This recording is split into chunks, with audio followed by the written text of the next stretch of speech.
Welcome to TBS City Bank business টক।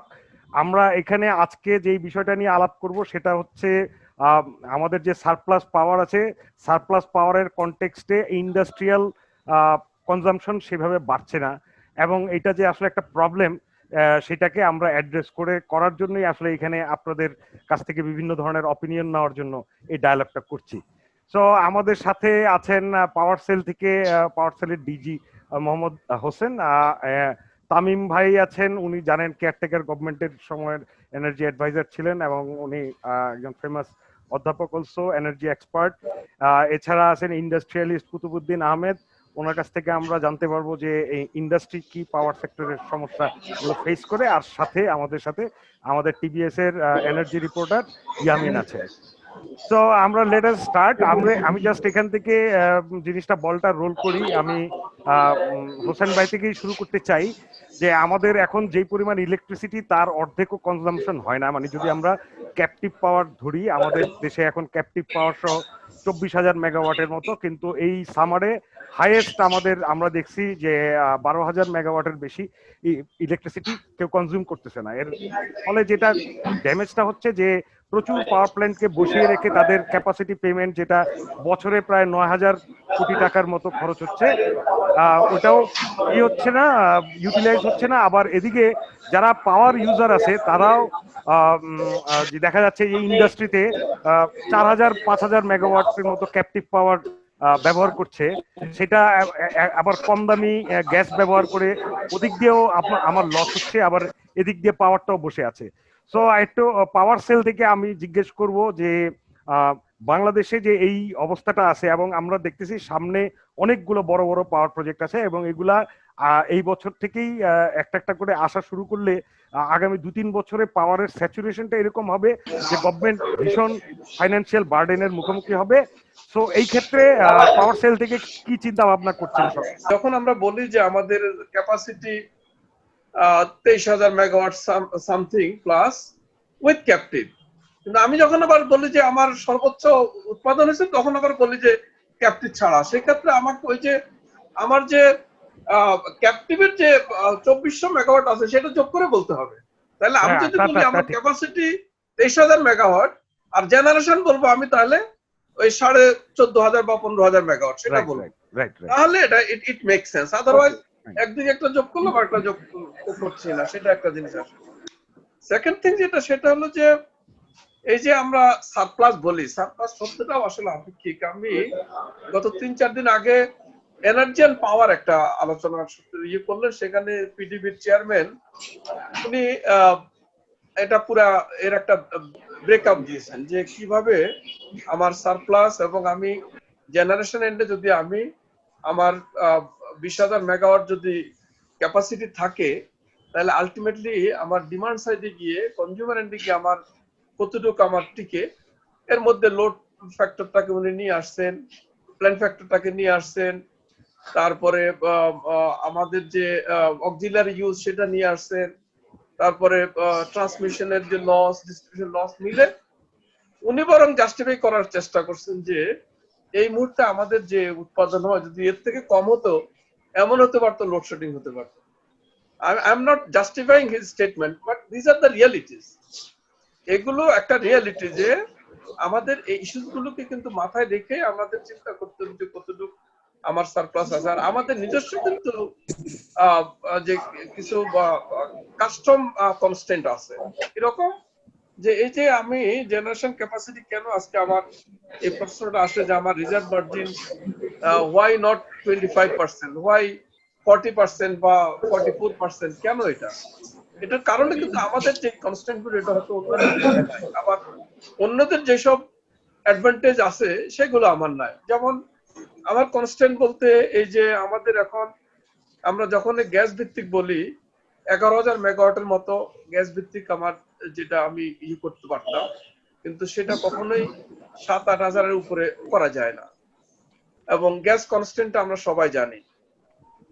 তারপরে এমনি তো অন্যান্য যদি বলি যে ইন্টারন্যাশনাল স্ট্যান্ডার্ডে যে অন্যদের যে জিনিসগুলো হয়, যে যেমন শিডিউল মেইনটেনেন্স, শাটডাউন হবে, সেই জন্য রিজার্ভ মার্জিনটা একটা থাকবেই। থার্ড যেটা সেটা হলো যে এই সারপ্লাসের ক্ষেত্রে কিন্তু কোনো ইন্টারন্যাশনালি একেবারে রিজিড কোনো ইয়ে নাই, মানে আপনার স্ট্যান্ডার্ড নাই যে এটা 20% হতে হবে, 25% হতে হবে। আমি যেটা রিসেন্টলি দুইটা উদাহরণ দেই, যে সেখানে যেমন জার্মানিতে তাদের surplus generation not due to the planning ইয়ে ল্যাপসেস, যে তাদের সারপ্লাস অনেক সময় 100%-এর বেশি হয়, কারণ তারা এখন নবায়নযোগ্য জ্বালানির দিকে জোর দিচ্ছেন, এবং সেই নবায়নযোগ্য জ্বালানির মধ্যে সোলার একটা বড় অংশ। তো দিনের বেলায় তারা সোলার দিয়ে বিদ্যুৎ উৎপাদন করতেছে, রাত্রে বেলায় তারা কনভেনশনাল এনার্জি করতেছে। তো অনেকটা বলা যায় তাদের two sets of generation mix, যার কারণে সেখানে এরকম রিজার্ভ মার্জিন 100%-এর মতো। আমাদের পার্শ্ববর্তী দেশ ইন্ডিয়া, তারাও কিন্তু নবায়নযোগ্য জ্বালানির দিকে সাংঘাতিক জোর দিচ্ছে, যেমন সোলার অ্যালায়েন্স তাদের ইনিশিয়েটিভ, এবং সেখানেও 60-70% তাদের রিজার্ভ মার্জিন। যদি সেগুলির যাতে পার্সপেক্টিভ চিন্তা করি, যে আমাদের 44% বা 40% ইজ নট টু বিগ। এখন কথা হলো যে তাদের মতো কি আমাদের ওই যুক্তিগুলো আছে কিনা। অবশ্যই সেগুলো আমাদের নাই, আবার আমাদের কনস্ট্যান্টও আছে। আমাদের একটা মাঝামাঝি জায়গায় আসলে আমাদের যেতে হবে। হ্যাভিং সেড দ্যাট, আমি একটু বলতে পারি যে অবশ্যই আমরা কিন্তু we are trying to find out the ways and means, কিভাবে এটাকে যুক্তিকরণ করা যায়। সেটা করতে গিয়ে আমরা, ইউ আর ভেরি রাইট, যে আমরা যেটা চিন্তা করছি যে আসলে ডিমান্ড আমাদের যে চিন্তা করে আমরা জেনারেশন ক্যাপাসিটি বাড়াইছি, আমরা ভাবছিলাম যে আমাদের ইন্ডাস্ট্রিয়ালাইজেশনের একটা বুমিং হবে, ইকোনমিক জোন আসবে, এবং অন্যান্য যেসব জায়গায় ইন্ডাস্ট্রিগুলো সেগুলিতে আমাদের নিরবিচ্ছিন্ন বিদ্যুৎ আমরা যদি দিতে পারি নিবে, সেই জায়গাটা আসলে দ্যাট হাজ নট ওয়ার্কড, এবং সেটা আমরা করতে পারি নাই। That is our failure. এটা অস্বীকার করার কোনো উপায় নাই। ওই জায়গাটা নিয়ে আমরা কাজ করতেছি। আমরা ইভেন ইন্ডাস্ট্রি হাব গুলোকে আমরা রিভিউ করেছি, যে কোন কোন ইন্ডাস্ট্রির হাবে কি কি কনস্ট্যান্ট গুলো আছে। আমরা প্রত্যেকটা ডিস্ট্রিবিউশন ইউটিলিটি এবং ট্রান্সমিশন সাথে বসে আমরা দেখছি যে কোথায় কোথায় কার সাবস্টেশনের ক্যাপাসিটি কনস্ট্যান্ট আছে, কোথায় লাইনের সমস্যা আছে, সেগুলোকে আইডেন্টিফাই করে তাদেরকে 6 মাস থেকে 1 বছরের একটা টার্গেট দেওয়া হয়েছিল, এবং সেগুলি নিয়ে তারা কাজ করতেছে। এবং আমি যেটা মনে করি, যতক্ষণ পর্যন্ত আমরা ইন্ডাস্ট্রিকে মেইন স্ট্রিমে না আনতে পারবো, গ্রিডে না আনতে পারবো, আমাদের কিন্তু এই প্ল্যান কিন্তু কখনো বাস্তবায়ন হবে না। আমাদেরকে বারবার রিভিউ করতে হবে, এবং পিছনের দিকে, অর্থাৎ যেটা আমরা আগে করি যে 1995 সালে যেটা করছি, 2000 সালে এসে সেটা বরং আরো বাড়ছে জেনারেশন, 2005 সালে আরো বাড়ছে, 10-এ আরো বাড়ছে, 16-তে আরো বাড়ছে। বাট এখন যদি এই সিনারিটা আমরা চেঞ্জ করতে না পারি, তাহলে উল্টা যেটা হবে, আমরা এখন যেটা হাতে নিচ্ছি 2020-এ, আমাদের হয়তো জেনারেশন টার্গেট কমাতে হতে পারে। তো এই জায়গাটাই আমাদের চ্যালেঞ্জ। সেক্ষেত্রে আমাদের কি করণীয় করতে পারি, আমিন স্যার আছেন, স্যার অত্যন্ত অভিজ্ঞ, কুতুব ভাই 2 in 1 একাধারে, উনি একজন ইন্ডাস্ট্রিয়ালিস্ট প্লাস আমাদের এই কমিউনিটির বড় ভাই, উনি বলতে পারেন। আমাদের প্রতি যদি কোনো উপদেশ নির্দেশ থাকে, আমরা সেটাকে কনফিডেন্সে নিয়ে আরো এটাকে সমৃদ্ধ করব। ধন্যবাদ। ঠিক আছে, থ্যাংক ইউ। আমি এখন কুতুব ভাইয়ের কাছে যাই, যে যেহেতু তামিম ভাই তো একেবারে পুরো ওভারআর্চিং একটা ভিউ দিতে পারবে। কুতুব ভাই একটু বলেন যে কেন ইন্ডাস্ট্রি গুলাকে ইন্টিগ্রেট করতে পারতেছি না এই সিস্টেমের সাথে, এবং কনস্ট্রেন্ট গুলা কি। উনি যে বললেন ওনারা উদ্যোগ নিছেন, এগুলা কি খুব টাইমলি উদ্যোগ নিছেন, না ওনাদের ক্ষেত্রে অনেক স্লো ডাউন, গভর্নমেন্টের ক্ষেত্রে এই ব্যাপারে অনেক দিন ধরে কোনো রিল্যাক্টেন্স ছিল? বিদ্যুৎ আগে না ইন্ডাস্ট্রি আগে, এই ধরনের বিতর্কের মধ্যে বিদ্যুৎ আগে থাকতে হবে, তারপরে মানুষ ইন্ডাস্ট্রি বা কলকারখানা বা বড় হোক, মাঝারি হোক, ছোট হোক, সব রকম ইন্ডাস্ট্রি করার চিন্তা ভাবনা করতে পারে। বিদ্যুৎই যদি না থাকে তাহলে কিছু করতে পারবে না। তো প্ল্যান করার জন্যই প্রথমে বিদ্যুৎ লাগবে।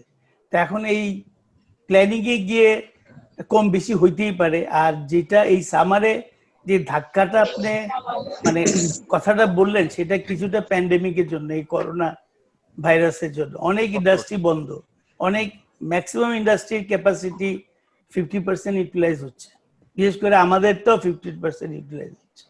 তো আমরা যারা 16-17 মেগাওয়াট বিদ্যুৎ ইউজ করি একটা ইন্ডাস্ট্রিতে, সেখানেও এই অবস্থা। তো এই জন্য হয়তো বিদ্যুৎটা এবার একটু বেশি চোখে পড়ছে, এটা আমার মনে হয়। কিন্তু বিদ্যুৎ দরকার, কিন্তু যে আমার যেই জায়গাটায় কনসার্ন, সেটা হলো যে বিদ্যুৎ নিরবিচ্ছিন্ন বিদ্যুৎ এবং মানসম্মত বিদ্যুৎ। এখন এই দুইটার ব্যাখ্যা দিচ্ছি। যে নিরবিচ্ছিন্ন বিদ্যুৎ মানে, যদি আপনি আমাকে বিদ্যুৎ দিলেন, আমি একটা ইন্ডাস্ট্রি করলাম। এমন সব ইন্ডাস্ট্রি আছে যেখানে বিদ্যুৎ যদি কিছুক্ষণের জন্য চলে যায়, না 1 ঘন্টার জন্য চলে যায়, তাহলে যে পরিমাণ লস আসবে সেটা 7 দিনও কভার করতে পারবেন। এর আমি উদাহরণ দিয়েই বলবো আপনাকে। এবং মানসম্পন্ন বিদ্যুৎ, এবার আসি উল্টা দিক থেকে। যে বিদ্যুৎ আপনি দিলেন, ভোল্টেজ থাকার কথা আপনি 420, আপনার আসে 300, অথবা যদি হাই ভোল্টেজের দিকেও যদি যান 33 কেভিএ থাকার কথা, আসে 27, 26। সেই ক্ষেত্রে একটা বিড়ম্বনা। আবার এমনও দেখা গেছে 33 জায়গায় 35ও আসে। আমি সবইগুলো অভিজ্ঞতার আলোকে পড়ছি, কোনোটাই আমার কোনো কমপ্লেন নাই। বাট আমাদের দেশ যেহেতু, ধন্যবাদ জানাই যে আমরা বিদ্যুতে স্বয়ংসম্পন্ন, এটা হলো প্রথম। যে এটা যদি না হয় তাহলে কোনো ইন্ডাস্ট্রি চিন্তা ভাবনা করা যাবে না। এখন সম্ভাবনাময় কলকারখানা করার যে দুইটি প্রধান জিনিস, এর একটা হলো ইউটিলিটি, এর মধ্যে বিদ্যুৎ একটা প্রধান ভূমিকা পালন করে। আর বাকি যেগুলা গ্যাস বা ইলেকট্রিসিটি, গ্যাসের পরিকল্পিত বিদ্যুৎ হইতেই পারে, সেটা কভার করা যায়। আর পানি আমাদের সহজলভ্য। সো এই ইউটিলিটিতে আমাদের আর খুব বেশি ঝুঁকি থাকে না। ভৌত অবকাঠামো, যেটা রাস্তাঘাট, এগুলো একটা বিশাল চ্যালেঞ্জের মধ্যে আছে। আমার একটা ফ্যাক্টরি হচ্ছে সিরামিক ইন্ডাস্ট্রি, এটা ভোলায়। এটা যখন বাই রোডে যায় এবং ঝাঁকুনিতে যে পরিমাণ ড্যামেজ হয় এই টাইলসের, সিরামিক টাইলসের, এইটা একটা বিশাল কনসার্ন হয়ে গেছে। সে আমি নদীর থেকে নদী পথে পাঠাই, নদী পথে পাঠাইলে নদীর থেকে এই পাড়ে উঠাতে, এবং ওখান থেকে আবার যে রাস্তা দিয়ে মেন রাস্তায় যে সংযোগ, এইটার অবস্থা বেহাল। তো সবকিছু মিলে এই কতগুলা জিনিস, রাস্তাঘাট এবং বিদ্যুৎ, এই দুইটা প্রথম এবং প্রাথমিক কনসিডারেশন যে কেউ ইন্ডাস্ট্রি করার জন্য। কুতুব ভাই, আমি জাস্ট একটু ইন্টারাপ্ট করি। আপনার ফ্যাক্টরিতে কি আপনি গ্রিড থেকে নেন নাকি আপনি ক্যাপটিভ পাওয়ার থেকে ব্যবহার করেন? আমি দুইটাই নেই। যদি ভোলার বাসিন্দা হন, আপনি অ্যাপ্লিকেশন করে বাসায় ফিরতে ফিরতে আপনার ডিমান্ড চলে আসবে। এটা একটা নাটকীয় জিনিস ভোলায়, মানে এত বিদ্যুৎ এক্সেস আছে ওখানে, আপনি যদি বাসায় ফিরেন অ্যাপ্লিকেশনটা জমা দিয়ে, দেখবেন তার আগে মোটর বাইক দিয়ে আপনার কাছে ডিমান্ড নোট পৌঁছায় গেছে। So it's a very good side যে আমাদের প্রোঅ্যাক্টিভনেসও আছে। নট দ্যাট যে সবসময় আমরা বলি যে অ্যাপ্লিকেশন দিলে বিদ্যুৎ দেয় না, সব জায়গায় ঠিক না। বাট এটা বলার আমি অভিজ্ঞতা আপনাদের সাথে শেয়ার করলাম। ওখানেও একই জিনিস, যে নিরবিচ্ছিন্ন বিদ্যুৎ নাই, যার ফলে টাইলস ফ্যাক্টরিতে 24 ঘন্টা চলে। কিল একবার বন্ধ হইলে এটা আবার চার্জ করতে 3 দিন লাগে, গরম করতে। এবং একবার যদি বিদ্যুৎ যায়, তাহলে এই বিদ্যুৎ এই টাইলসটা 3 ঘন্টা দিয়ে যেটা পার হয়, এই পুরো ইয়েটাই নষ্ট হয়ে যায়, পুরো লটটা আমাদের নষ্ট হয়ে যায়। ইলেকট্রিসিটি বেসড সিরামিক নাকি গ্যাস? কিলটা গ্যাস, কিলটা হলো গ্যাস, বাট এটার সাথে হলো প্রেস আছে ইলেকট্রিক, তারপরে স্কোয়ারিং আছে ইলেকট্রিক, বল মিল আছে ইলেকট্রিক, এই সবকিছু মিক্সিং নষ্ট হয়ে যাবে, মানে কনসিকুয়েন্স অনেক। সো এই নিরবিচ্ছিন্ন গ্যাস এবং বিদ্যুৎ দুইটার যদি নিরবিচ্ছিন্ন থাকে, গ্যাসটা যে কোনো কারণেও নিরবিচ্ছিন্ন থাকে। সো এবং ভোলায় আপনারা জানেন গ্যাসও ওখানে আনইউটিলাইজ। তা আমরা সেই কারণে ক্যাপটিভ পাওয়ার দিয়ে আমাদের যেতে হয়েছে, কারণ কোনো চয়েস নাই। কারণ আমাদের তা না হলে আবার জেনারেটর কিনতে হবে, সেই জেনারেটরই আবার যদি কিনতে হয়, ক্যাপিটাল এক্সপেন্ডিচার আবার বাড়ছে, ডাবল হয়ে যাচ্ছে। বিদ্যুতের জন্য দিতে হবে, আবার ক্যাপটিভ পাওয়ারের জন্য, মানে পুরা লাইনটা যদি বাসবার টাসবার এগুলো সব করে আমরা করলাম, তারপরে আবার বিদ্যুতের জন্য লাইন করলাম, সাবস্টেশন করলাম, সবকিছু করলাম, তারপর আবার জেনারেটর গিয়ে কিনলাম। সো এই বিড়ম্বনা আছে, আমরা তখন ক্যাপটিভ পাওয়ারে গেলাম। সেটা আমাদের না গেলেও চলতো, এবং আমাদের এত বড় এক্সপেন্ডিচারে আমাদের যাওয়ার কোনো দরকার নেই। একটা বিশাল বিল্ডিং করতে হয়েছে, এতগুলো জেনারেটর কিনতে হয়েছে, এত কিছুর পরও আমাদের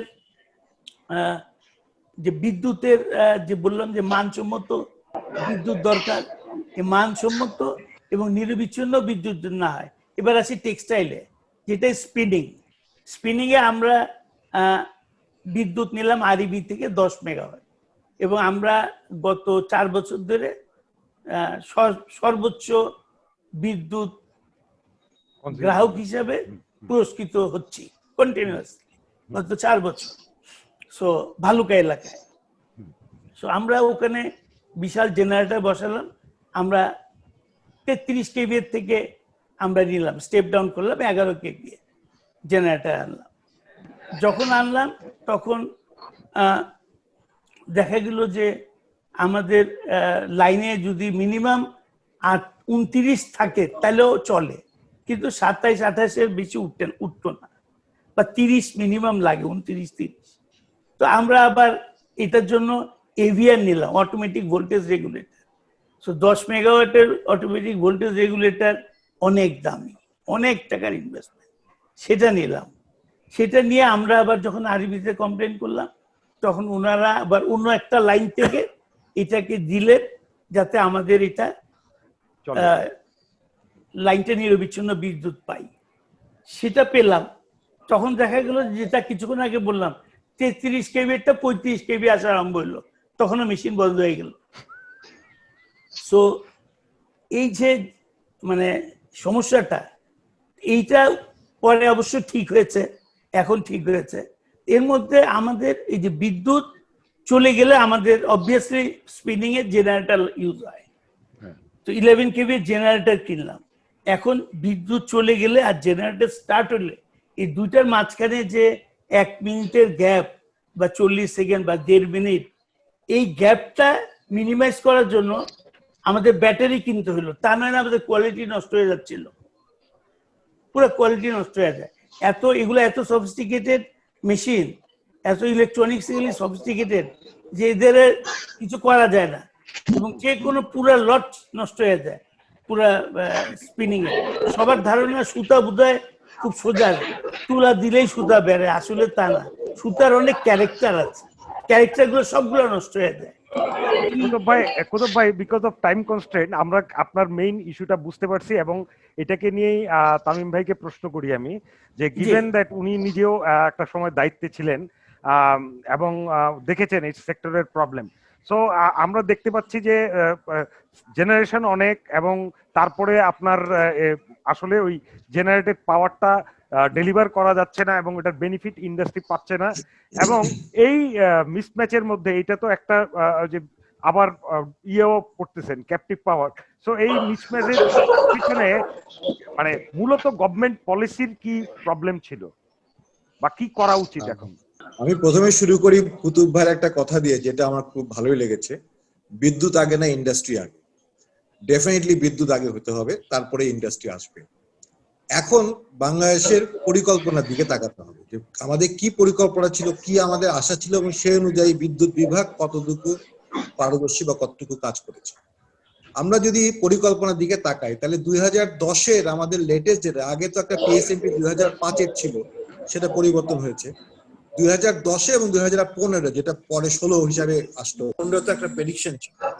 পরিকল্পনার দিকে যদি আমরা তাকাই, তাহলে আমাদের একটা পরিকল্পনাগুলো দেখা যাচ্ছে যে অর্থনীতির সাথে সংযুক্ত। বিদ্যুৎ বিভাগকে একটা অর্থনৈতিক প্রবৃদ্ধির একটা ধারণা দেওয়া হয়, বলা হয় যে এইভাবে আমাদের অর্থনীতি এগিয়ে যাবে, 8%, 7%, 6% গ্রোথ হবে, সে অনুযায়ী বিদ্যুতের ব্যবহারও সেভাবে বাড়বে। এই যে একটা ইকোনমিক ইলাস্টিসিটির সাথে যে বিদ্যুতের ভবিষ্যতের প্রাক্কলনটা করা হয়, পাওয়ার ডিভিশন বা পাওয়ার ডিপার্টমেন্ট তারা কিন্তু অ্যাকর্ডিংলি সেটার সাথে ম্যাচ করেই তারা পাওয়ারটাকে তৈরি করে, এবং তারা সেইভাবে তার ক্যাপাসিটি তৈরি করে।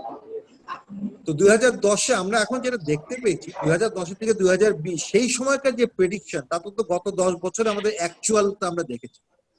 অ্যাকচুয়ালি আমরা দেখতে পাচ্ছি যে প্রেডিকশন যা ছিল আর অ্যাকচুয়াল যে ব্যবহার, সেটা সরবরাহের ঘাটতির কারণে নাকি ট্রান্সমিশন ডিস্ট্রিবিউশনের ঘাটতির কারণে যেই কারণেই হোক না কেন অ্যাকচুয়াল ব্যবহারটা প্রেডিক্টেড ব্যবহারের সবসময় নিচে থেকেছে, which is okay. Actually, prediction should be little higher. Actual যদি তাকে এক্সিডই করে যায় তাহলে আর আমার সেই প্ল্যানিং করে লাভ কি, যে আমার অ্যাকচুয়ালটা আমার প্রেডিকশনের চাইতে বেশি হয়ে যাবে, সেটা তো হবে না, সব সময় কমই থাকবে। খুব বেশি কম না, বাট কোনো কোনো সময় কম, কোনো সময় অনেক কম ছিল, বাট কোনো সময় রিজনেবলি কম ছিল, which is okay. 10%। তারপর একটা কথা হচ্ছে যে কত পার্সেন্ট অতিরিক্ত আমাদের বিদ্যুৎ থাকতে হবে। এফিশিয়েন্ট সিস্টেম যেটা আমরা দেখেছি, এফিশিয়েন্ট সিস্টেমে অ্যাকচুয়ালি 10 to 50% এক্সট্রা ক্যাপাসিটি থাকলেই যথেষ্ট, যেখানে আমাদের নিশ্চিতভাবে প্রাথমিক জ্বালানি থেকে শুরু করে ফ্যাক্টরিগুলো, আমি ট্রেডিশনাল সিস্টেমের কথা বলছি। মোহাম্মদ হোসেন ইতিমধ্যে রিনিউয়েবল এনার্জির কথা বলেছে, যে এখানে এক্সট্রা ক্যাপাসিটি থাকতে হয়, কারণ শুধু যে দিনের বেলা রাতের বেলা তফাৎ না, কোনো সময় মেঘলা আকাশ হলে এবং যদি বাতাস কমে যায় তাহলে দেখা যাচ্ছে রিনিউয়েবলের প্রোডাকশন অনেক কমে যায়, 40, 50, 30% নেমে আসে টোটাল তার ক্যাপাসিটি থেকে অনেক সময়। তখন তো আমাকে ব্যাকআপ হিসাবে রাখতেই হবে অন্য ক্যাপাসিটি। সো রিনিউয়েবল সিস্টেম যদি খুব বড় থাকে, 30%, 20% যদি রিনিউয়েবল কন্ট্রিবিউশন থাকে, তাহলে কিন্তু সেই সিস্টেমের ডিজাইন এবং সেটার এক্সপেকটেশন অন্যান্য প্ল্যান ফ্যাক্টর থেকে শুরু করে সবকিছুতে ভিন্ন রকম হয়। It is very challenging. Fortunately বা আনফরচুনেটলি দুই দিক থেকে আমরা দেখতে পারি, আমাদের এখানে রিনিউয়েবলের এরকম ভূমিকা খুব একটা নাই। সো আমাদের ট্রেডিশনাল প্ল্যানিং এ থাকতে হচ্ছে এখন পর্যন্ত। ট্রেডিশনাল প্ল্যানিং এ 10-15%, সর্বোচ্চ আমরা 20% মধ্যে যেতে পারি। এর বিয়ন্ডে আসলে ক্যাপাসিটি আমাদের মতো দেশে এর বিয়ন্ডে ক্যাপাসিটি ক্যারি করাটা ইজ ভেরি এক্সপেন্সিভ। তো আমাদের আরো কতগুলো বিষয় আছে, সেটা হচ্ছে যে আমাদের যে বিদ্যুতের যে চাহিদার প্রাক্কলন যেটা করা হচ্ছে, সেখানে কিন্তু ইন্ডাস্ট্রিয়াল গ্রোথ অনেক হবে এই চিন্তা করেই ক্যাপাসিটি তৈরি করা হচ্ছে, যেটা আমরা বলছিলাম ইন্ডাস্ট্রি আগে না বিদ্যুৎ আগে। তো বিদ্যুতের জন্য যেন ইন্ডাস্ট্রি বন্ধ না হয়ে থাকে, সেই কারণে কিন্তু বিদ্যুতের ক্যাপাসিটি বাড়ানো হয়েছে। কিন্তু আমরা যদি গত 3 বছরের দেখি, 3 বা 4 বছরে দেখি, ইন্ডাস্ট্রিয়ালাইজেশন কিন্তু ওরকম হয়। 1 নম্বর, ইন্ডাস্ট্রিয়াল আমরা কতগুলো ইন্ডিকেটর দেখতে পাই। একটা হলো যে আমাদের যে ইন্ডাস্ট্রির যে গ্রিড থেকে যে ইন্ডাস্ট্রি পাওয়া পার্সেন্টেজ ওয়াইজ 17, 18, 19 এই 3টা বছর একদম ফ্ল্যাট। আমরা যদি এটাকে গ্রাফ করি, percentage of grid electricity taken by industry is absolutely flat for last 3-4 years, কোনো বাড়েনি। তাহলে কি ইন্ডাস্ট্রি হয় না? ইন্ডাস্ট্রি অনেক কম হয়েছে। আর একটা ইন্ডিকেটর হচ্ছে এমপ্লয়মেন্ট ইন ইন্ডাস্ট্রিয়াল সেক্টর। আমরা যদি এমপ্লয়মেন্ট ডাটাটা দেখি, সেটাও দেখবো যে এই 17, 18, 19 ইন্ডাস্ট্রিয়াল সেক্টরে employment is flat. So basically industrial growth actually আমাদের এক্সপেকটেশন অনুযায়ী হয়নি, যেটা মোহাম্মদ হাসান বলছিল যে আমরা আশা করছিলাম। এখন বিদ্যুৎ বিভাগকে একটা অর্থনৈতিক উন্নয়ন ইন্ডাস্ট্রিয়াল গ্রোথ হিসাবে একটা টার্গেট দিয়ে তারা পরিকল্পনা করে বিদ্যুতের ক্যাপাসিটি তৈরি করছে। ইকোনমি কিন্তু সেটার সাথে ম্যাচ করছে কিনা সেটা কিন্তু বিদ্যুৎ বিভাগ সেটাকে অ্যাডজাস্ট করছে। এই যে ইন্ডাস্ট্রিয়াল গ্রোথটাকে মনিটর করা এবং সেই সাথে আমার ক্যাপাসিটিটাকে আমি সেইভাবে এগিয়ে নিয়ে যাব, এই সমন্বয়টা আসলে খুবই দরকার। এটা যদি বিচ্ছিন্ন থাকে আর বিদ্যুৎ বিভাগের একটা পরিকল্পনা অনুযায়ী যদি খালি বাড়াতে থাকে, তাহলে আমরা এখনকার যে পরিস্থিতি, আমি এটাকে খুব খারাপ মনে করি না। যতটুকু অতিরিক্ত আছে, এটা আসলে কোভিড না থাকলে আমাদের হয়তো এটা অনেকটাই লেগে যেত। তো সেটা আমি খুব একটা খারাপ মনে করি। কিন্তু সামনে যে আরো আসছে প্রায় 3600 মেগাওয়াট, 1200 করে 3টা কোল প্ল্যান্ট যদি আসে, তাহলে কিন্তু আমাদের যে ইন্ডাস্ট্রিয়াল গ্রোথ যেটা হচ্ছে, সেটা কি আদৌ এই অতিরিক্ত ক্যাপাসিটি নিয়ে আমাদেরকে বসে থাকতে হবে কিনা, এবং অর্থনৈতিক বার্ডেন তখন অনেক বেড়ে যেতে পারে। সো আমার সাজেশন হচ্ছে 20 বছরের পরিকল্পনা থেকে আমাদের সরে আসতে হবে। কোভিড এর মতো সিচুয়েশন যে কোনো সময় যে কোনো অন্য ধরনের বিপর্যয় আসতে পারে, তাতে অর্থনীতির মধ্যে একটা বিরাট ধাক্কা আসতে পারে। কোভিড পূর্ববর্তী অবস্থা আমরা দেখেছি ইন্ডাস্ট্রিয়াল গ্রোথ খুব একটা হয়নি। ইন্ডাস্ট্রিয়াল গ্রোথটা না হওয়াতে অ্যাকচুয়ালি আমাদের একটা এক্সট্রা কিছুটা হয়েছে। আমি খুব বেশি মনে করি না এক্সেস ক্যাপাসিটি আছে। আর একটা জিনিস বাংলাদেশের জন্য অত্যন্ত জরুরি এবং ইউনিক আমি বলবো, সেটা হলো যে শীতকালীন এবং গ্রীষ্মকালীন যে লোডের একটা ডিফারেন্স। এক সময় এই 5 বছর আগেও কুলিং লোড, অর্থাৎ গরমকালে যে এসি এবং ফ্যানের যে লোডটা, সেটা স্পেস কুলিং আমরা বাসা বলি বা অফিস বলি বা ইন্ডাস্ট্রি বলি বা কমার্শিয়াল সেন্টার বলি, এই কুলিং লোডটা কিন্তু দিনে দিনে বাড়ছে। এটা একটা হিট স্ট্রেস ওয়ার্ল্ড ওয়াইড, বিশ্বের যে প্রকৃতিগতভাবে তাপমাত্রা বেড়ে যাচ্ছে সেটা যেমন আছে, প্লাস মানুষের ক্রয় ক্ষমতা বাড়ছে, মানুষের অর্থনৈতিক উন্নতি হচ্ছে আর অন্যভাবে সেই কারণে হলেও কমফোর্টের ব্যাপারে মানুষ এখন অনেক সচেতন হয়েছে। এখন গ্রীষ্মকালীন শীতকালীনের কুলিং লোডের ডিফারেন্স হলো 4000 মেগাওয়াট, অলমোস্ট 4000 মেগাওয়াট। এই যে 4000 মেগাওয়াটের যে ক্যাপাসিটি, শীতকালে তো ব্যবহার নাই, প্রায় 4 থেকে 5 মাস, আমি বলবো হাফ হাফ করে ধরে নিয়ে প্রায় 5 মাসের মতো এই 4000 মেগাওয়াট আমাদের কিন্তু ধরে নিয়ে বসে থাকতে হচ্ছে, আমরা এটা ব্যবহার করতে পারছি না, কারণ এটা মূলত কুলিং লোডের জন্য লাগে, যেটা গ্রীষ্মকালীন সময় লাগে। ইন্ডাস্ট্রিয়াল ইউজ যদি আমি শীতকাল এবং গ্রীষ্মকাল দেখি, that is absolutely no difference between শীতকাল এবং গ্রীষ্মকাল। এমন না যে শীতকালে আমরা অতিরিক্ত অনেক ক্যাপাসিটি নিয়ে বসে আছি, ইন্ডাস্ট্রি শর্টেজ আছে কোনো পাওয়ারে, তখনও যা ব্যবহার করে, তাহলে আমাদের লোডের মেইন ধাক্কাটা আসছে কিন্তু cooling load in residential sector. Industrial growth যদি আমরা না বাড়াই, তাহলে কিন্তু আমাদের ইকোনমিক গ্রোথ হবে না। আমরা যে 7-8% কথা বলতে, আমরা জানি গত 3-4 বছরে যে প্রচন্ড ইন্ডাস্ট্রি মানে গ্রোথটা হয়েছে, তার একটা বড় অংশ এসেছে পাবলিক সেক্টরের ইনভেস্ট থেকে, পাবলিক সেক্টরের ইনভেস্টমেন্ট থেকে, মেগা প্রজেক্টে পাবলিক সেক্টর ইনভেস্ট থেকে একটা ইকোনমিতে একটা বড় রকমের পজিটিভ এফেক্ট এসছে। কিন্তু এটাকে যদি দীর্ঘদিন ধরে রাখতে হয়, ইন্ডাস্ট্রিয়ালাইজেশন ছাড়া আমাদের কোনো উপায় নাই। এখন মোটামুটি বিদ্যুৎ আছে। আর আরেকটি জিনিস, লাস্ট একটি কথা বলে আমি শেষ করব, সেটা হলো যে ইন্ডাস্ট্রির বিদ্যুতের গ্রিড থেকে বিদ্যুৎ নেওয়ার ক্ষেত্রে গ্রিড এবং ক্যাপটিভের প্রাইস ডিফারেন্সিয়াল এলিমিনেট করতে হবে। আমরা ক্যাপটিভে জানি 4 টাকা 4.5 টাকায় বিদ্যুৎ উৎপাদিত হয়, আর একজন স্টিল মিল যে স্টিল কোম্পানি দিয়ে কিনা 4.5 টাকা বা অন্য আর একটা ফ্যাক্টরি যে 4.5 টাকায় বিদ্যুৎ উৎপাদন করছে ক্যাপটিভ থেকে, তার কম্পিটিটর 7 টাকা বা 8 টাকা দিয়ে গ্রিড থেকে কিভাবে ওই একই ইয়েতে সে আসতে পারে, কোনোভাবেই সে কম্পিটিশনে টিকতে পারবে না।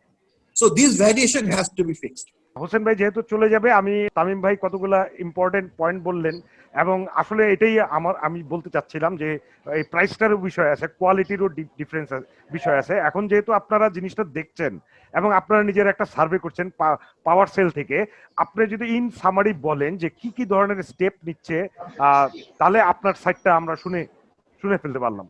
আমি এখানে একটু অ্যাড করতে চাই ওই মোহাম্মদ হোসেন স্যারের কাছে। সেটা হচ্ছে আপনারা এই বছরের শুরুর দিকে অথবা গত বছরের শেষের দিকে ইন্ডাস্ট্রিতে কেন কোয়ালিটি বিদ্যুৎ দেওয়া যায় না সেটা নিয়ে একটা সার্ভে করেছিলেন। তো সেইখানে কি কি সমস্যা আপনারা ডিগ আউট করেছেন সেইটা একটু বলবেন। আর হচ্ছে যে তামিম স্যার এবং শাহরিয়ার ভাই যেই প্রশ্ন, যে সেটাকে যে প্রাইসটাকে কনসিডার করা বা হচ্ছে যে অন্যান্য যে বিষয়গুলো, এগুলো একটু যদি টাচ করেন তাহলে। আমার মনে হয় কুতুব ভাই এবং তামিম স্যারের দুইজনের কথা যে কথাগুলো আসছে, এগুলো সবগুলোর সাথেই আমার ঐক্যমত আছে, এ ব্যাপারে কোনো দ্বিমত করার কোনো সুযোগ নাই। এবং আমাদের যে স্টাডিটা অনেকটা ওই লাইটে হয়েছে। আমি যদি প্রাইসের কথা বলি, হ্যাঁ এটা একটা ইস্যু, যে যদিও স্যার বলছে যে 4.5 টাকা, এটা হয় কি যখন একজন আমি যদি এভাবে বলি যে কোনো একজন যদি সেলার তার প্রোডাক্ট সেল করতে চায়, সে তার অ্যাডভান্টেজ পজিশনগুলো তুলে ধরতে চায়। তো যেহেতু ক্যাপটিভ ওয়ালারা তারা আমাদের গ্রিডের বিদ্যুৎ কেন নিচ্ছেন না, দুইটা জিনিসে তারা নিয়ে আসেন, যে প্রাইস বেশি, সেক্ষেত্রে নিজের প্রাইসটাকে অনেকটা যেটা ন্যাচারালি যেটা হয়তো 4.5 টাকা ইজ নট রিয়েল সেলস, আমরা দেখেছি পরে এটা 5.5 টাকা দেওয়ার কোনো কারণ না, তা হইলো এটা কিন্তু অন্যান্য দেশের ইন্ডাস্ট্রিয়াল ট্যারিফ কিন্তু অনেক লো, এবং এটাকে নিয়ে আমি একটা স্টোরি করছিলাম। আমি আসছি কথায়, বাট এর অর্থ নয় যে মানে আমাদেরটা বেশি না। অবশ্যই যে এই যে এটাও কিন্তু একটা অপোজিট টু মার্কেট ট্রেন্ড, যে একটা প্রোডাক্ট প্রাইসিং কিভাবে হয়, যে আমি যত বাল্ক কিনবো তত তার প্রাইস কমে যায়। আর বিদ্যুতের ক্ষেত্রে উল্টাটা অনেকদিন ধরে হয়ে আসছে আমাদের এখানে, যেহেতু বিদ্যুৎ একটা, প্রথম কথা হলো যে আমার স্কার্স রিসোর্স, বিদ্যুৎ আমি দিতে পারি নাই, সেজন্য এটাকে কিছুটা রেশনিং করা। দ্বিতীয়ত হলো যেহেতু বিদ্যুতের ক্ষেত্রে গিয়ে আমি সাবসিডি দিচ্ছি, সেই কারণেও আমরা সবাইকে ডিসকারেজ করি যে কত কম ব্যবহার করবে তত ডিসকাউন্টেড প্রাইস পাবে। এখন যেটা ইন্ডাস্ট্রির ক্ষেত্রে হয়েছে, সেই কারণে ইন্ডাস্ট্রি প্রাইসটা কিন্তু অন্যগুলোর তুলনায় একটু বেশি আছে। এই জায়গাটা আমরা অ্যাড্রেস করার চেষ্টা করছি, আমরা প্রস্তাব করছি যে আমরা এখন যেহেতু সেই অবস্থা নাই, এখন আমাদের জেনারেশন যেহেতু সারপ্লাস টু সাম এক্সটেন্ট, আমার মনে হয় যে এটা ইন্ডাস্ট্রি প্রাইসিংটাকে রিভিজিট করা দরকার, এবং সেটা কতটুকু করা দরকার সেটা আলোচনা সাপেক্ষে, বাট এটা অবশ্যই ন্যাশনালাইজ করা দরকার, এটা এই ব্যাপারে আমি একমত।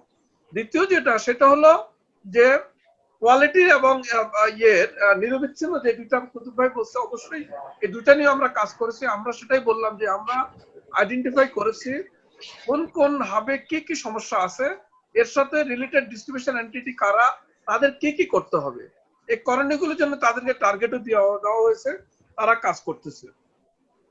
থার্ড যেটা তামিম স্যার বললো যে প্ল্যানটাকে আমরা অ্যাডজাস্ট করছি না, আসলে আমাদের সেকেন্ড যেটা উনি বললো যে 20 বছরের প্ল্যান না করে, হ্যাঁ আমাদের প্ল্যানটা হয়তো টার্গেট করা লং টার্মের, বাট আমরা তো 5 বছর অন্তর রিভাইজ করছি এবং এই প্ল্যানের মধ্যে আছে শর্ট, মিডিয়াম, লং টার্ম গুলো। তো আমাদের কিন্তু সুযোগ থাকে যে আমি যদি আজকে দেখি আগামী 5 বছর পরে আমার যে পরিমাণ আমি টার্গেট করছি সেগুলো হচ্ছে না, আমি তো এটা রিভিউ করার আমার সুযোগ থাকতেছে, এবং তাই আমরা করছি।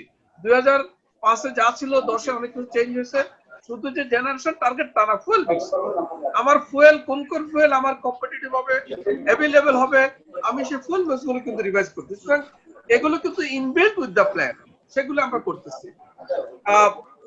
শীতকালীন গ্রীষ্মকালীন যে এটা একদম আমি একমত, এখানে এটাও কিন্তু আমাদের একটা বলা যায় ইউনিক কেস ফর আস। কারণ হলো এটারও কারণ কিন্তু ইন্ডাস্ট্রিয়াল লোড। আজকে যদি বেস লোড যদি আমার যদি প্রপোর্শনটা বেশি হতো, তাহলে আমার ওই যে হিটিং লোডটা ওর তুলনায় কিন্তু শীতক্রমে ওটা খুব তখন পার্সেন্টেজ আকারে ইনসিগনিফিকেন্ট হতো। কিন্তু যেহেতু আমার বেস লোড ইন্ডাস্ট্রিয়াল লোডটা ও মানে অল ওভার দ্য ইয়ার যেহেতু কম, সেই কারণে কিন্তু যখন শীত গরম আসে তখন কিন্তু এই লোড ভেরিয়েশনটা অনেক বড় দেখাচ্ছে। এবং ইন্টারেস্টিং হলো যে এই কুলিং লোডটা আবার ইন্ডাস্ট্রির ক্ষেত্রেও আছে, কারণ গরমকালে যখন আমার ইন্ডাস্ট্রি গুলো চলে, ইন্ডাস্ট্রিতেও কিন্তু কুলিং লোডের ব্যাপারটা চলে আসে। এই কারণে আমি যেটা মনে করি যে ইন্ডাস্ট্রি যদি বাড়ে তাহলে এই যে সিজনাল ডাইভার্সিটিটা সেটাও কিন্তু আমার কমে যাবে, এটা খুব ইম্পর্টেন্ট জিনিস। আমার মনে হয় আমি মোটামুটি সবগুলো। আর এখন যেটা কুতুব ভাই যেটা আমাকে ধরিয়ে দিল যে এখন যেটা খুব বেশি চোখে পড়ার মতো, এটা হলো প্যান্ডেমিকের এক্সেপশনাল যে আসলে প্যান্ডেমিকটা না হলে উনি যেটা বললেন এক্সিস্টিং ইন্ডাস্ট্রি গুলো কিন্তু অনেকগুলো বন্ধ আছে, এবং আমাদের যেসব ইন্ডাস্ট্রি ইমার্জিং এগুলো কিন্তু পিছিয়ে গেছে, নাহলে হয়তো এই সিনারিও আরো ভালো হতো। এই সব কিছু মিলেই কিন্তু আমরা ওই জন্য এই যে এখন 2020-এ আমরা রিভাইজ করব, যখন এগুলি আবার আমাদের কনসিডারেশনে আসবে, এই ফ্যাক্টরগুলি বিবেচনা করা হবে অবশ্যই। Thank you. কুতুব ভাইয়ের কাছে আবার ফিরে আসি প্রশ্নে। Sure. কুতুব ভাই, আমি গিভেন দে উনি যেগুলা বললেন আসলে হলো এইখান থেকে আমার কাছে মনে হয়েছে বরাবর যে ইন্ডাস্ট্রি সেক্টর থেকে কখনো পাওয়ার ডিভিশনের কাছে স্পেসিফিক কোনো প্রপোজাল ওইভাবে যায়নি, যেগুলো আপনি পয়েন্ট করলেন এগুলা আসলে আমরা র্যান্ডম ভাবে রিপোর্ট করতে করতে পেয়েছি, যে আমরা দেখেছি ওভার দ্য ইয়ার্স ক্যাপটিভ পাওয়ার হয়েছে, বিকজ এই যে আপনি যেভাবে বললেন আপনি আরবির কাছে চাইছেন পাওয়ার, তো তারা একটা দিয়ে গেছে, সেটা দেখা গেল এটা অ্যাডিকুয়েট না, তখন আবার আরেকটা সিস্টেম করছেন, এইভাবে হয়েছে। তা ডোন্ট ইউ থিঙ্ক যে এখন একটা সেন্ট্রালি সরকারের কাছ থেকে ইন্ডাস্ট্রি থেকে একটা ডিমান্ড থাকা উচিত গভর্নমেন্টের কাছে কিভাবে ইন্ডাস্ট্রিকে হেল্প করবে? কারণ এই পাওয়ার সিস্টেম অ্যাজ তামিম ভাই বলল, যদি ইন্ডাস্ট্রি আমাদের এই পাওয়ার সিস্টেমের মেইন বেস না হয় কনজিউমার, তাহলে কিন্তু আপনার সামনে এই যে রূপপুর পাওয়ার প্ল্যান্ট আসলে কি হবে আমার মাথায় ঢুকে না। যখন আপনার মাতার বাড়ি আসবে, রূপপুর আসবে, এই কন্ট্রোভার্সিয়াল ওই কোল পাওয়ার প্রজেক্ট আসবে, এগুলো আসলে পরে তারপরে তো আরো দুনিয়ার এলএনজি দিয়ে পাওয়ার আছে, সো খালি পাওয়ার আসবে, ইন্ডাস্ট্রি আর হবে না, ইন্ডাস্ট্রি নিবে না। তো আপনি আমাদের যদি এটার উপর লাইট দিতেন। আমি একটু বলি, আপনার যদি ইন্ডাস্ট্রি সম্বন্ধে জানতে চান, যে ইন্ডাস্ট্রি একটা মানুষ কখন করতে যায় এবং কখন চিন্তা করে বা ফিজিবিলিটি কিভাবে হয়, এটার একটা তো হলো টেকনিক্যাল ফিজিবিলিটি, মেশিন ব্যালেন্সিং কিনা, মেশিন গুলা আপ টু ডেট আছে কিনা, বা আমি মডার্ন মেশিন আনতে পারছি কিনা, ইত্যাদি ইত্যাদি। এই ফিজিবিলিটিতে এইটা। আরেকটা থাকে ইকোনমিক ফিজিবিলিটি, আরেকটা থাকে হলো মার্কেটিং ফিজিবিলিটি। এই যে ফিজিবিলিটির পর ফিজিবিলিটি, সেটা আমরা যদি সত্যিকার অর্থে নাও করি, আমরা স্মেল করেও ইন্ডাস্ট্রি করি যে ইন্ডাস্ট্রিটার ব্যবসা ভালো। কিভাবে আমি বলি, যেমন বাংলাদেশে এখন গার্মেন্টস এর একটা $34 বিলিয়ন একটা এক্সপোর্ট হচ্ছে, তো এখানে আমরা কম করে হলো $20 বিলিয়ন বা না হলো $18 বিলিয়ন আমরা ফ্যাব্রিক্স ইম্পোর্ট করি। তাহলে এটার তো একটা বাজার আছেই, এটা তো স্টাডি করার দরকার হয় না, right? Am I right? Right. এটা মার্কেটিং স্টাডির কোনো দরকার নেই।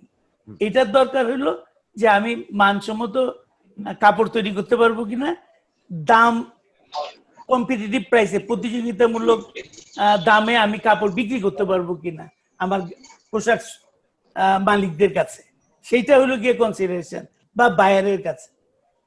এই যে ইন্ডাস্ট্রি করার আগে এইটা হলো একটা দিক চিন্তা করে। আরেকটা দিক চিন্তা করে হলো যে আমার ফিজিবিলিটিতে কস্ট অফ ফান্ড একটা বিশাল ব্যাপার। আপনারা জানেন গত প্রাইম মিনিস্টার, মাননীয় প্রধানমন্ত্রী 1.5 বছর ধরে ব্যাংকার অ্যাসোসিয়েশন রে বলে বলে বলে পরে থ্রেট করতে হয়েছে ওনার 9% সিঙ্গেল ডিজিটে ইন্টারেস্ট আনতে, যদিও এই কমিটমেন্ট করা হয়েছিল যখন থেকে 9 ডিজিট হয়েছে তার 1.5 বছর আগে, কিন্তু ওনারা গড়িমসি করেছেন। সো ইন্ডাস্ট্রিতে 14% 13% ইন্টারেস্ট দিয়ে কেউ ইন্ডাস্ট্রি ফিজিবল করতে পারবে? I don't think so. এইটা ইম্পসিবল একটা সিনারিও, নাম্বার 1। 2 নম্বর হলো ব্যাংকেরও কিন্তু একটা লিকুইডিটি সমস্যা ছিল এক সময়, যখন ব্যাংকগুলা আস্তে আস্তে সবার স্বাস্থ্য খারাপ হয়ে যাচ্ছিল বিভিন্ন কারণ, এগুলা নাই আলোচনা করলাম। সে সরকারি ব্যাংক বলেন, বেসরকারি ব্যাংক বলেন, এখনো যে খুব ভালো অবস্থা তা না। তো লিকুইডিটিতে যদি মানে টাকার সরবরাহ যদি না থাকে এবং ব্যাংকের যদি সাফিসিয়েন্ট ফান্ড যদি ইন্ডাস্ট্রিয়ালিস্ট যারা, 2 রকমের ইন্ডাস্ট্রি হয়। একটা হয় যে ইন্ডাস্ট্রিয়ালিস্ট যারা আছে তারা এক্সপানশনে যায়, অর্থাৎ তারা তাদের বর্ধিতকরণ করে, তারা ক্যাপাসিটি বাড়ায়, তারা নতুন ইন্ডাস্ট্রিতে যায় সুযোগ বুঝে। আবার নতুন ইন্ডাস্ট্রিয়ালিস্টও তৈরি হয়। সো নতুন ইন্ডাস্ট্রিয়ালিস্ট হওয়াটা একটা সুযোগ করে দিতে হবে তাদেরকে, তাদের জন্য একটু বেশি সহানুভূতি থাকতে হবে যে নতুন ইন্ডাস্ট্রি যারা করছে তারা বড় ইন্ডাস্ট্রি না করুক, ছোট ইন্ডাস্ট্রি যখন তারা করে তাদেরকে সহায়তা করা দরকার। অনেক অনেক যদি ইন্ডাস্ট্রি, যেমন আমি 1981 সালে লুধিয়ানায় হিরো সাইকেলের ইন্ডাস্ট্রি ভিজিটে গিয়েছিলাম। তো ওখানে দেখেছি যে ওরা ডেইলি 1 লক্ষ পিস সাইকেল তৈরি করত, এবং এই সাইকেলটাকে ফিট করার জন্য তখন ভারতে একটাই সাইকেল ইন্ডাস্ট্রি ছিল, হিরো সাইকেল। যারা জানেন তারা হয়তো জানতে পারে। কিন্তু তখন তারা 10,000 কোটির ইন্ডাস্ট্রি এই সাপোর্ট করতো এই হিরো ইন্ডাস্ট্রিকে। কেউ স্পোক দিত, কেউ স্ক্রু দিত, কেউ নাট দিত, ইত্যাদি ইত্যাদি বিভিন্ন জিনিস, মাঠগার্ড বানাই দিত। সো বিভিন্ন ওরা বেসিক্যালি, যেমন টয়োটা কোম্পানিও তাই, ইঞ্জিন ছাড়া বাকি সবই আউটসোর্সিং করে। সো একটা ইন্ডাস্ট্রি কিন্তু অনেক ছোট ছোট, বড় ইন্ডাস্ট্রি ছোট ছোট ইন্ডাস্ট্রিকে জন্ম দিতে পারে বা সাপোর্ট করতে পারে, বা উল্টা ভাবে ছোট ইন্ডাস্ট্রিও বড় ইন্ডাস্ট্রিকে সাপোর্ট করতে পারে। ইন্ডাস্ট্রি গ্রোথ করার জন্য, ইন্ডাস্ট্রিয়ালাইজেশনের জন্য একটা পলিসি নিতে হবে। তাদের কি সমস্যা, যেমন এখন ইকোনমিক জোন করা হয়েছে, সেটা এখন করা হয়েছে, এখনো কিন্তু ইকোনমিক জোন রেডি না, নাম্বার 1। ওখানে কি সমস্ত ভৌত অবকাঠামো গুলা রেডি আছে? তারপর আমাদের যে এখন দেখেন বিভিন্ন বিশ্বায়নের বিভিন্ন রাজনৈতিক কারণে বিশ্বের এখন অনেক জাপানিজ ইন্ডাস্ট্রি বা অনেকগুলা ইউরোপিয়ান ইন্ডাস্ট্রি, আমেরিকান ইন্ডাস্ট্রি, তারা আমেরিকা থেকে সরে যাবে, যাচ্ছেও। এবং চায়না থেকে সরে যাচ্ছে, এবং এই ঘোষণার সাথে সাথে সবাই যার যার পলিসি কিন্তু চেঞ্জ করে ফেলছে অ্যাট্রাক্ট করার জন্য, যে কিভাবে তাদেরকে অ্যাট্রাক্ট করা যায়। জাপান এই লক্ষ্যে প্রায় ইনিশিয়ালি $1 বিলিয়ন স্যাংশনও দিচ্ছে, সাবসিডি দিবে। ভারত শুধু গার্মেন্ট সেক্টরকে, যে বাংলাদেশ গার্মেন্ট সেক্টরকে ভালো করছে বাংলাদেশ, ভারত কেন পারছে না? ওদেরও তো লোক অনেক, ওদেরও বেকার লোক অনেক। আমাদের সামাজিক অবস্থাটা কিন্তু প্রায় সমসাময়িক, সিমিলার, তারপরও কিন্তু পারে না। সেই জন্য ওরা অ্যাট্রাকশনটা কিরকম দিচ্ছে বলি আপনাদেরকে, যে 30% কেউ যদি 10 মিলিয়ন দিয়ে ইন্ডাস্ট্রি করে, 3 মিলিয়ন দিচ্ছে গ্র্যান্ট, ফ্রি 30%, প্লাস পার ওয়ার্কার 6,000 টাকা করে 3 বছরের ভর্তুকি দিচ্ছে, ফ্রি, নট লোন। সো দেখেন পলিসি সহায়তা কিন্তু বিশাল জিনিস। তো এখন এই প্যান্ডেমিকের সময় ইন্ডাস্ট্রিগুলোকে সচল করার জন্য একটা পলিসি লাগবে, সেটা হলো এমার্জেন্সি পলিসি শর্ট টার্ম। তারপর লং টার্ম আমাদের বিদ্যুৎ, এই যে বললেন 3600 মেগাওয়াট বিদ্যুৎ আসছে, ওটার মধ্যে রূপপুরটা ধরে নাই, রূপপুর ধরলে আরো বিশাল এক ফিগার। এই যে এগুলো ইউজ করার জন্য আমাদের ইন্ডাস্ট্রিয়ালাইজেশন পলিসি গুলা করতে হবে। এবং এই যে বললাম যে আপনি ইন্ডাস্ট্রি জায়গা দিলেন, আমি যেমন একটা উদাহরণ দিলাম যে আমি ভোলার থেকে টাইলস আনতে গেলে আমার হাইয়েস্ট ভাঙচুর হয়, কিন্তু আমি কেন ভোলাই গেলাম? আমি গেলাম ওখানে গ্যাসটা সহজলভ্য ছিল। এই যে এত গ্যাস ইউজ হয়, এগুলো আমি ভোলাই পাই, সেজন্য আমি ভোলাই গিয়েছি। কিন্তু ওখানে গিয়ে যেটা সমস্যা দেখলাম যে অবকাঠামো, যে এইটা একটা বিশাল চ্যালেঞ্জের মধ্যে পড়ে গেলাম। এখন এইটা করতে গেলে আমি যদি ঠিক করতে যাই, তাহলে এইটার জন্য যে এক্সপেন্সেস আবার লাগবে, আমি অন্যদের সাথে কম্পিটিশনে থাকতে পারবো কিনা এটাও চিন্তা করতে হচ্ছে।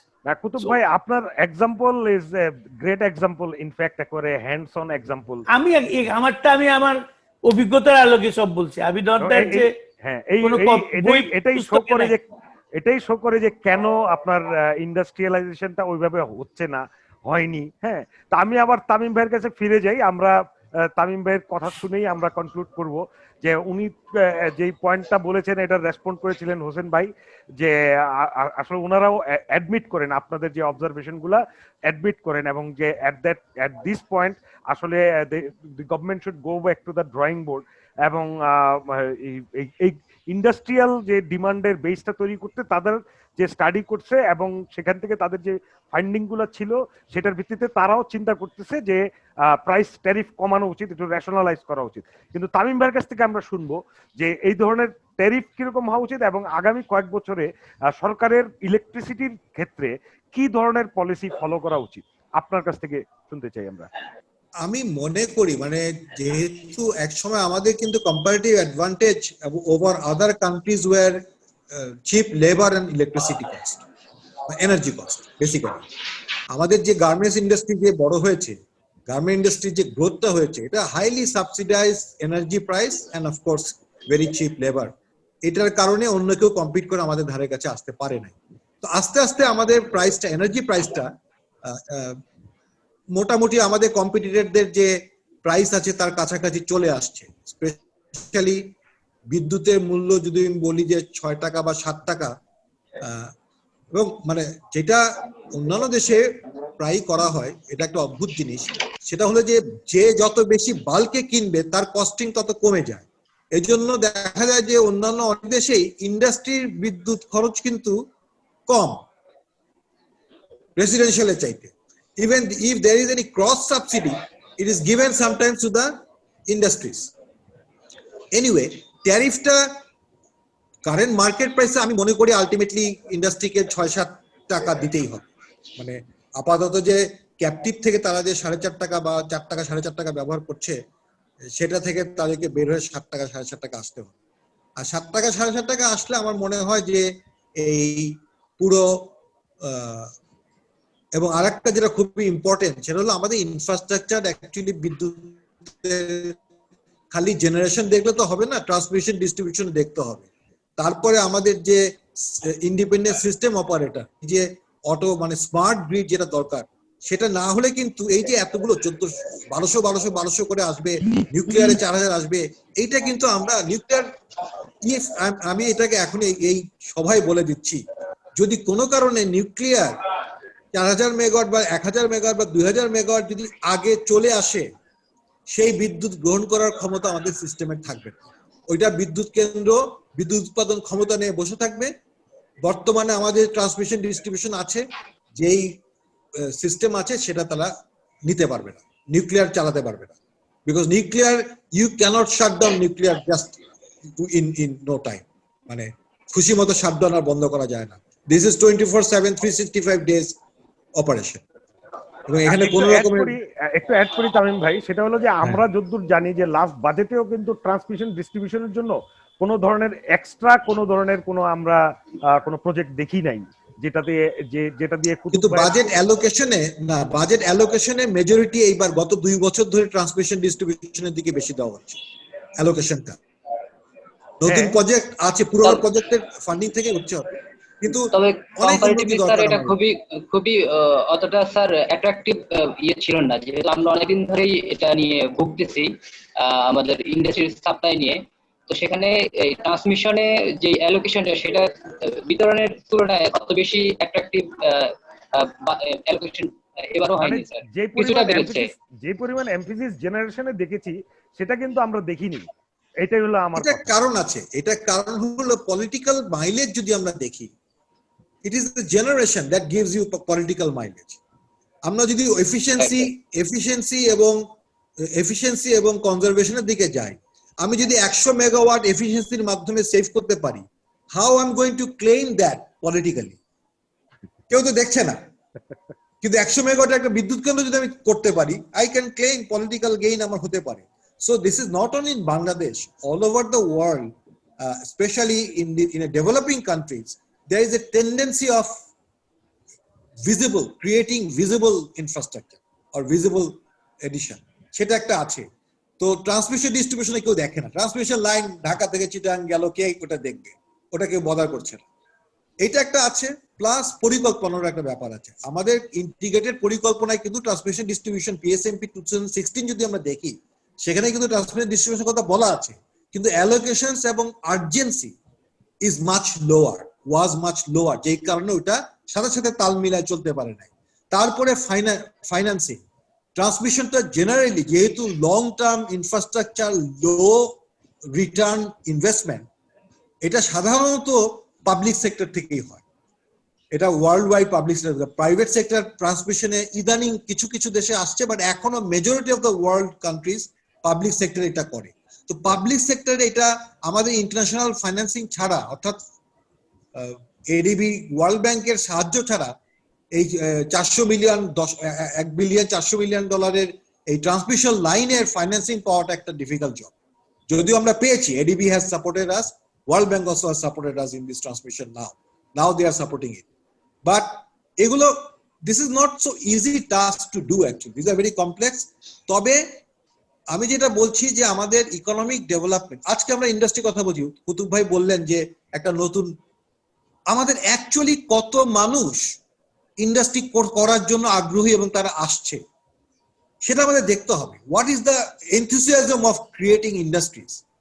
Because we see you make more money by doing trading or taking money and not doing anything. হ্যাঁ, তো ইন্ডাস্ট্রিকে পলিসিটা যদি আমরা একটা রিয়েলি এনাবলিং পলিসি আমরা না করতে পারি ইন্ডাস্ট্রির জন্য, ইন্ডাস্ট্রি কিন্তু গ্রো করবে না। বিকজ বিদ্যুৎ খালি একটা মাত্র ইনগ্রেডিয়েন্ট ইন্ডাস্ট্রি করার জন্য। there is a financial policy, there is economic monetary policy, infrastructure, other infrastructure. এখন আমরা ওগুলি ইনভেস্ট করছি, আমরা পদ্মা ব্রিজ করছি, 4 লেন লাইন করছি, নতুন নতুন ট্রেন লাইন করছি, ডাবল লাইন করছি, সব করছি। ইনফ্রাস্ট্রাকচার যেটা আমাদেরকে কুতুব ভাই একটু আগে বললেন যে বিদ্যুৎ আগে না ইন্ডাস্ট্রি আগে। বিদ্যুৎ বলি, রাস্তা বলি, কমিউনিকেশন, আদার কমিউনিকেশনস বলি, পোর্ট বলি, Chittagong port is incapable of adding any more export right now. So Padma ব্রিজের মাধ্যমে হয়তো পায়রা এবং মংলা দিয়ে আমরা সেটাকে কিছুটা হলেও করতে পারবো।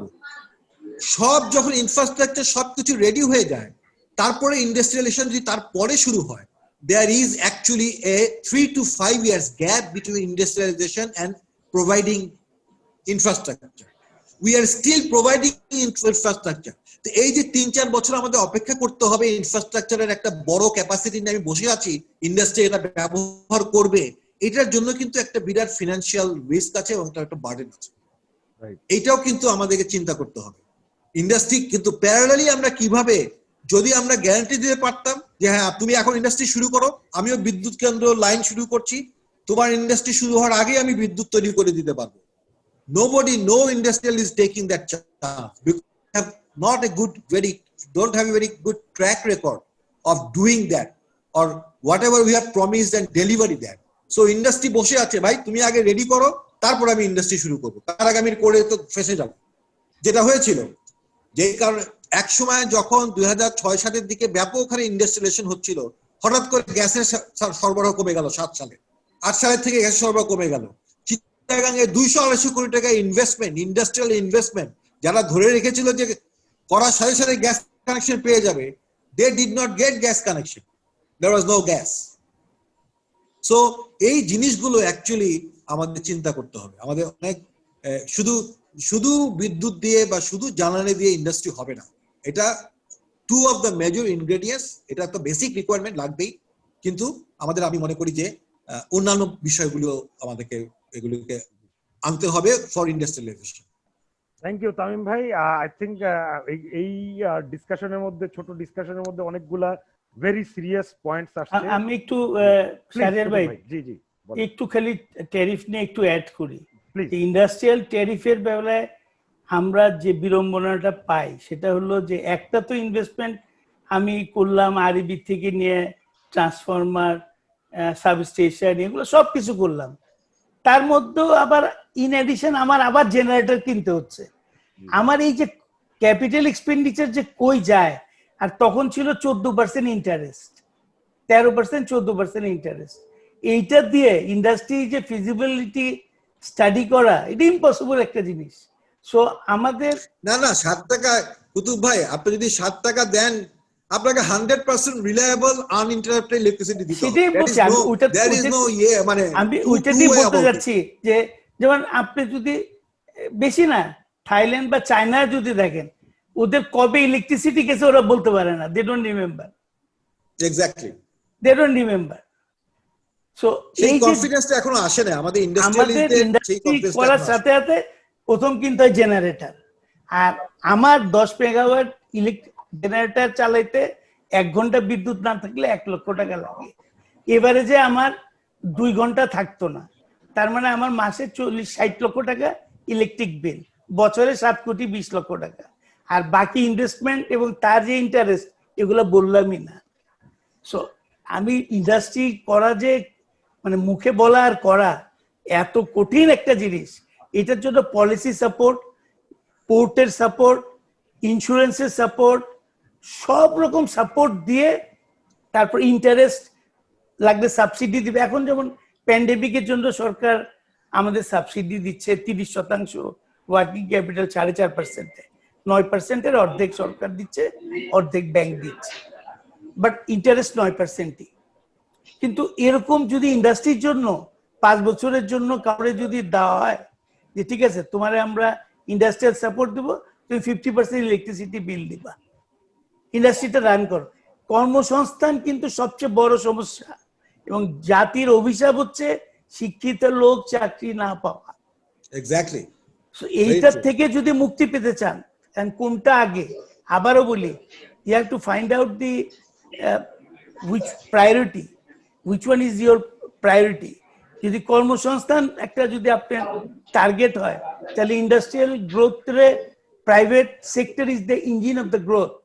এবং যেটা যে ধরেন এই যে $40 বিলিয়ন যে এক্সপোর্ট হয় বাংলাদেশ থেকে, বা 42 বিলিয়ন, এর মধ্যে ইম্পোর্ট আছে প্রায় 30 বিলিয়ন বা 28 বিলিয়ন। দুইটা যোগ করে পুরাটা কিন্তু bank benefited, port benefited, transport benefited, CNF agent benefited, সবাই বেনিফিট পাচ্ছে, insurance company benefited, everybody is getting benefited out of it. So এই জন্যই কিন্তু আমাদের গ্রোথটা এত বেশি হচ্ছে, এই ক্রস করে গেছে। তো ইনশাল্লাহ গ্রোথ আরো হবে যদি আমরা পলিসি ঠিকভাবে দিতে পারি। সত্যিকারের ছোট ইন্ডাস্ট্রিগুলা করা, কেউ বড় ইন্ডাস্ট্রি একবারে কেউ করতে পারবে না, যার অভিজ্ঞতা। আজকে 36 বছর পর আমরা বড় ইন্ডাস্ট্রি করছি, 36 বছর ইন্ডাস্ট্রিতে থাকার পর। তো আমাদের যেটা প্রফেসর তামিম বললো যে ট্রেডিং অনেক সোজা, আসলে ট্রেডিং সোজা। ট্রেডিং অনেকে করে শর্টকাট, কয়েকদিনের মধ্যে একটা প্রফিট নিয়ে, মাঝে মাঝে একটু ক্যাসিনোর মতো লস হয়, আবার লাভ বেশি হয়, ইত্যাদি ইত্যাদি। কিন্তু আমরা যারা ইন্ডাস্ট্রি করি তাদের আরেকটা ট্যারিফের আরেকটা জিনিস জাস্ট একটা অ্যাড্রেস করি, যেটা আমরা করতে পারি কিনা চিন্তা করতে পারি।